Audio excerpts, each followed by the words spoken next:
Dans cette vidéo, je vais enfin vous révéler le fameux projet secret sur lequel je l'utilise depuis quelques jours sur Instagram. Ce projet, l'idée m'est venue au mois de janvier, donc il y a quelques semaines. Je me suis dit, oh my god, c'est vraiment une idée de génie. J'ai eu l'impression d'avoir une sorte d'ampoule qui s'est allumée dans ma tête et je me suis dit, il faut absolument que je lance ce projet-là. Mais sur le moment, je me suis dit, c'est un peu compliqué à organiser, je sais pas si c'est vraiment réaliste, je sais pas si c'est réalisable.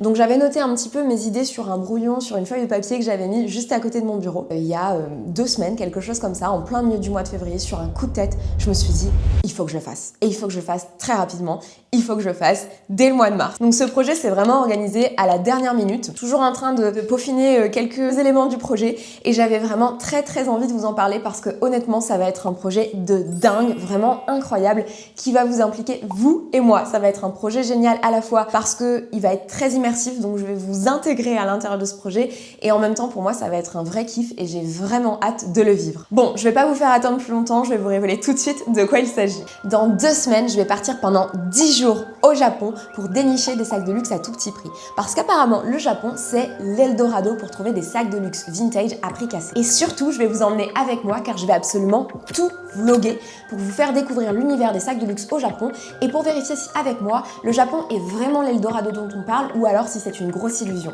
Pourquoi le Japon est devenu un lieu incontournable pour acheter des sacs de luxe vintage à petit prix? Pour 3 raisons. La première raison, c'est que le cours de la monnaie japonaise, le yen, a énormément baissé récemment. Ce qui fait que lorsqu'on arrive au Japon avec des euros, on peut acheter beaucoup plus de choses qu'avant. Autrement dit, la valeur des biens vendus au Japon a énormément baissé. Donc en tant qu'Européenne, en tant que Française, c'est beaucoup plus pratique pour moi d'aller acheter des sacs de luxe à tout petit prix. La deuxième raison, c'est que le Japon a une vraie culture du vintage et de la seconde main. Les Japonais ont tendance à prendre énormément soin de leurs objets, de leurs articles, ce qui fait qu'on peut trouver beaucoup de sacs de luxe vintage qui sont relativement en bon état. Et la troisième raison, c'est que le Japon a une politique très stricte au niveau de la contrefaçon, ce qui fait qu'on trouve beaucoup moins de contrefaçon sur ce marché que dans d'autres marchés, notamment dans le reste de l'Asie ou bien en Europe et en France. Cela étant dit, pour être honnête avec vous, je ne sais absolument pas ce que je vais trouver sur place. Peut-être que je vais dénicher plein de pépites ou bien peut-être que je vais faire chou blanc. Bref, j'ai hâte de vous partager ça dans mon quotidien à travers ces vidéos. Comme vous l'aurez compris, ce voyage au Japon s'organise vraiment à la toute dernière minute. Je n'ai même pas encore réservé mes hôtels à l'heure où je vous tourne cette vidéo